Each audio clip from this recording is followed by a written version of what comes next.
السلام عليكم ورحمة الله وبركاته. النهاردة في أول فيديو ليا هعلمكم ازاي نعمل كريمة الجناش اللي أنا كنت بنزل التورتات بتاعتي معمولة بكريمة الجناش. وفي ناس كتير قوي بعتتلي على الصفحة وعايزة تعرف يعني ايه بتتعمل ازاي، المقادير نظبطها ازاي. فأنا النهاردة إن شاء الله هنعملها مع بعض وهنشوف المقادير المظبوطة بتاعتها، وهنشوف كمان التكات بتاعتها، ونشوف كمان ازاي هي تطلع معايا مظبوطة كويس، بحيث ان هي تشتغل معايا مثلا في عمل الوردة، في عمل الروزيتات، في عمل الزينة او التزيين بتاع التورته عموما. فهنشوف كده المقادير ان شاء الله مع بعض. معايا هنا تلت كوباية لبن، وهنزود عليهم حوالي معلقة كبيرة او معلقتين. ومعايا 3 معالق كبار، معلقة الاكل العادية 3 معالق كبار كريم شانتيه خام. ومعايا هنا 250 جرام شوكولاتة خام. وبعدين اهم حاجة هنا في الشوكولاتة ان هي تكون نوعها جيد، مش تكون يعني ما نستعملش اللي هي شوكولاتة بتاعة العطار او شوكولاتة بتاعة السايبة اللي بتجيلنا من عند مستلزمات الحلواني. وكمان هقولك لو كان انت ما عندكيش غيرها، ما كانش مش متوفر عندك غير الشوكولاتة السايبة اللي بنجيبها من عند مستلزمات الحلواني، فهنشوف هنعمل ايه علشان تطلع معايا القوام بتاعها مظبوط. يعني اهم حاجة في الموضوع ان احنا نستعمل نوع شوكولاتة يكون كويس. انا حقيقي بستعمل شوكولاتة دريم، هي بتبقى معايا مظبوطة قوي في الموضوع ده. هنا هنبتدي هنحط المقادير في تلت كوباية لبن، ونزود عليهم حوالي معلقتين او ممكن كمان نوصل لنص الكوباية. في هنا 3 معالق كريم شانتيه خام، هندوبهم شوية كده بايدينا.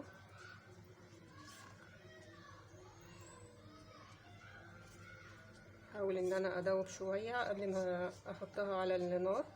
وبالنسبة للشوكولاتة عموما مهما كنت هعمل ايه، مهما كنت ما حدش يقول مثلا هعمل جناش، انا هعمل صوص، معرفش ايه، الشوكولاتة مش بتتحط على النار مباشرة.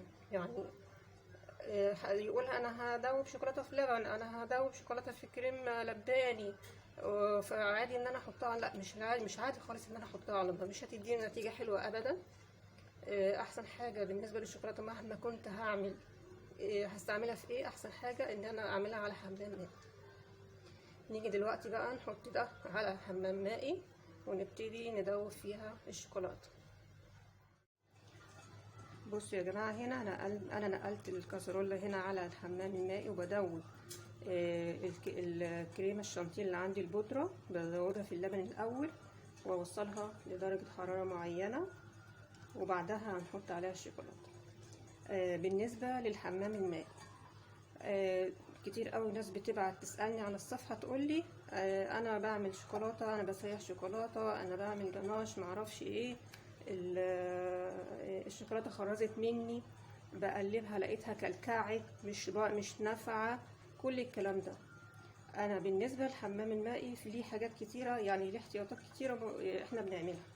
اولا بصوا يا جماعة، هنا انا مستعملة هنا البراد العادي بتاعي، مش مستعملة ولا حلة ولا بولة كبيرة ولا حاجات من دي. بصوا البراد قد ايه. هنا الكاسرولة دي اوسع من الايه، من البراد نفسه اللي بيخرج منه البخار. يعني بمعنى اصح انا مش عايزة ان البخار ده يطلع معايا فوق ويتكثف وبعدين ينزل لي جوه الشوكولاتة وبعدين نشتكي ونقول لا انا مفيش ولا نقطة مية دخلت جوه الشوكولاتة.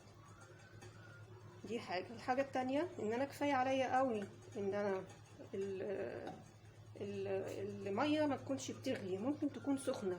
يعني انا اقل حاجة في النار انا هخليها كده، مش هعلي النار بحيث ان المية تقعد تبقلي وتطلع لي بخار وبوظ الحاجة اللي انا بعملها. كده خلاص كل كمية كريم شانتيه دابت معايا. فهنا هننزل بالشوكولاتة.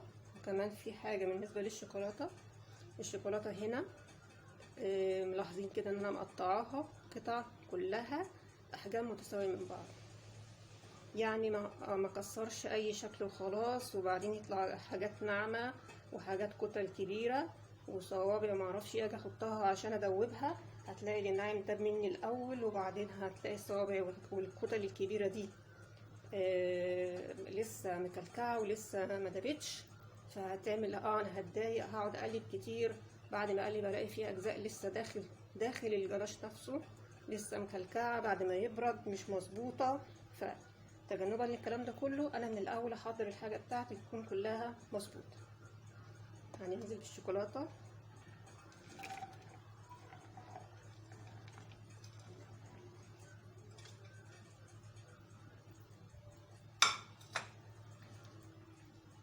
نبتدي نقلب.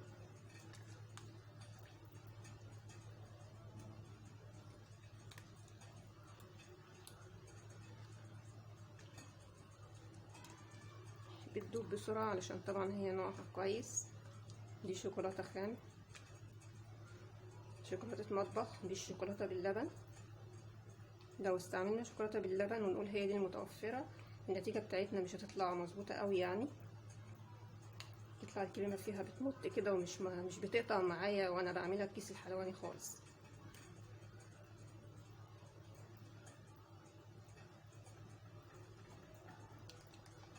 نقلب علشان نساعد ان كل كتل الشوكولاتة تدوب.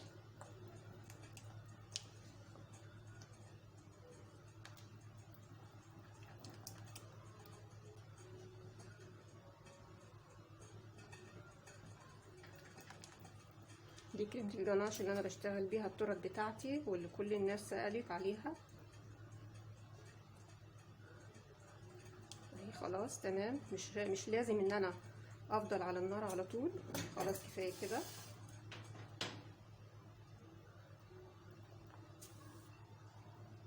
ادي القوام اهو.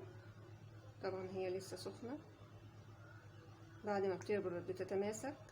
المفروض اسيبها مثلا، لو احنا مثلا في الشتاء هسيبها في الجو العادي خالص 4 ساعات 5 ساعات، هتبقى معايا حلوة.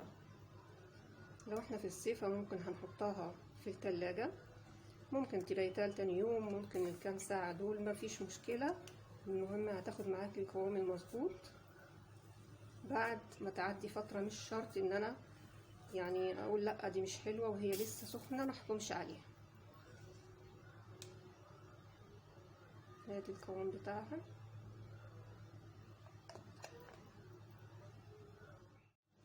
ادي الكريمة بعد ما خلاص خلصت كل الشغل فيها على النار. بنفضل نقلب شوية كده علشان لو في اي حاجة خشنة تدوب معايا، وكمان علشان اطلع منها الحرارة واساعدها على ان هي تبقى متماسكة شوية.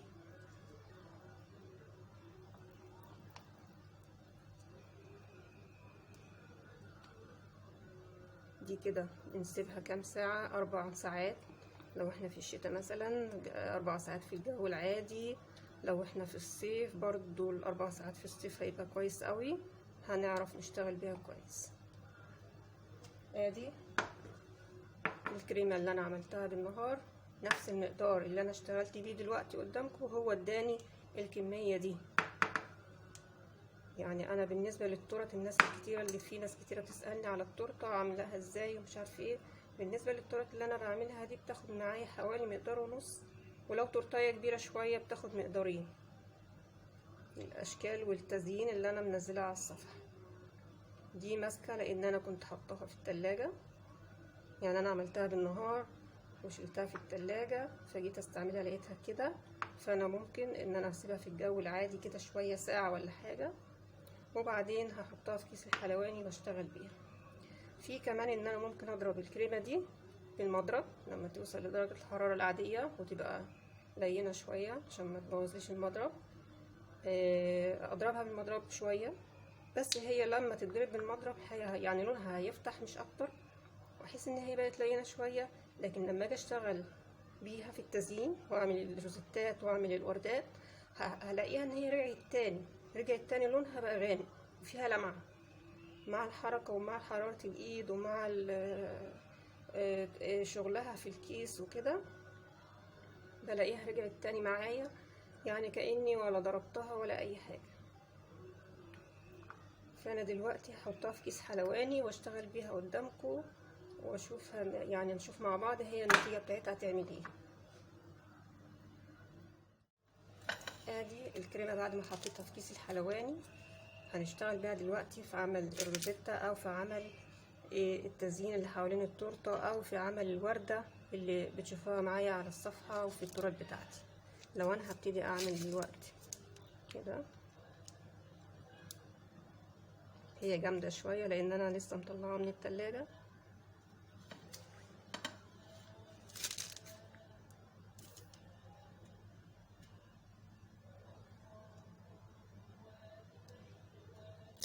المفروض كنت اسيبها في الجو العادي اكتر من كده.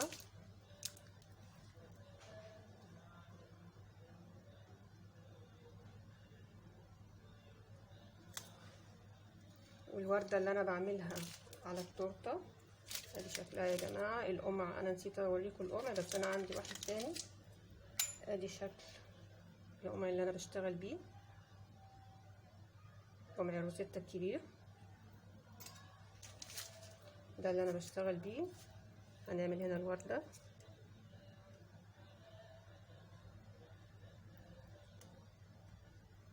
هنلف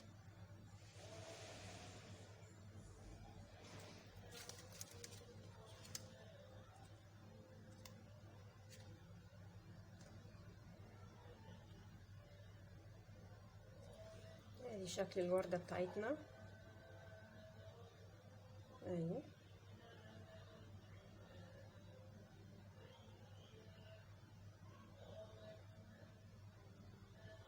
وهي دي النتيجة اللي المفروض تطلع لي. ان المفروض ما وانا بشتغل ما يحصلش ان هي تمط معايا اكتر من كده، يعني تقطع معايا الكريمة وانا بخلص الطرف القمع، ما تمطش معايا اكتر من كده عشان ما بوظليش شكل الوردات ولا الايه التزيين اللي انا بعمله. اهم حاجة برضو بالنسبة، انا هقول للناس اللي هي ما عندهاش او مش هتعرف تجيب الشوكولاتة الخام اللي هي مثلا انواع جيدة، او مثلا بتنزل السوبر ماركت ما لقيتش وهتضطر تجيب الشوكولاتة الخام السايبة اللي من عند مستلزمات الحلواني. فعلاجها ان انا ممكن ازود كمية الشوكولاتة شوية على نفس المقادير اللي انا اشتغلت بيها دي، يعني 3 معالق كريم شانتيه بودرة ونص كوباية لبن او اقل من النص، وهزود حوالي 40 جرام من الشوكولاتة الخام السايبة علشان تديني نفس النتيجة اللي انا شغالة بيها الوقت دي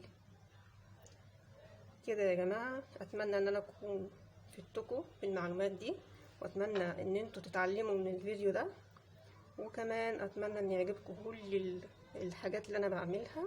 وتابعوني على القناة بتاعتي، قناة الشيف هدية، وفعلوا الجرس واشتركوا في القناة علشان يوصل لكم كل الفيديوهات اللي هعملها ان شاء الله. الفيديو الجاي هيكون انا بعمل تورتايه كبيرة وحلوة، وهستعمل فيها نفس الكريمة دي في التزيين. هي نفس الكريمة دي هشيلها وهستعملها في الفيديو الجاي ان شاء الله. مع السلامة.